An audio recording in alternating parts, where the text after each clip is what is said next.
Question ఏమి ఇచ్చారు చూడండి. ఇక్కడ square root of 121/225 equals to 66/a ఇచ్చారు. ఇక్కడ 121 అనేది స్క్వేర్ రూట్ పెట్టుకోవాలంటే ఇది ఏ నెంబర్ యొక్క స్క్వేర్ అనుకోవాలి. 121 అనేది దేనికి స్క్వేర్? 11 యొక్క స్క్వేర్. ఓకేనా? By 225 A number square? 15 యొక్క స్క్వేర్. సో స్క్వేర్ రూట్ ఎందుకు కదా, సో స్క్వేర్ రూట్ వేసుకుంటే ఇక్కడ చూడండి 66/a అని ఇచ్చాము. ఇప్పుడు చూడండి, సో మనకి జనరల్ గా a²/b² అంటే a/b² అని కూడా రాసుకోవచ్చు. అలా రాస్తున్నాం 11/15² సో స్క్వేర్ రూట్ అంటే అర్థం ఏంటంటే పవర్ లో 1/2 ఉంది అని అర్థం. It is equals to 66/a.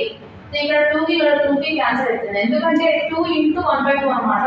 2 cancel అయితే so 11/15 is equals to 66/a. 11 1s 11 6. So 11 1s 11 6. a is equals to 15 × 6 cross multiplication చేసుకుంటే a × 1a 15 × 6 15 6 ఆర్ ఎంత? సో 90 వచ్చేసి ఈ క్వశ్చన్ యొక్క ఆన్సర్ అవుతుంది. సో ఆన్సర్ వచ్చేసి ఆప్షన్ ఏ. థాంక్యూ.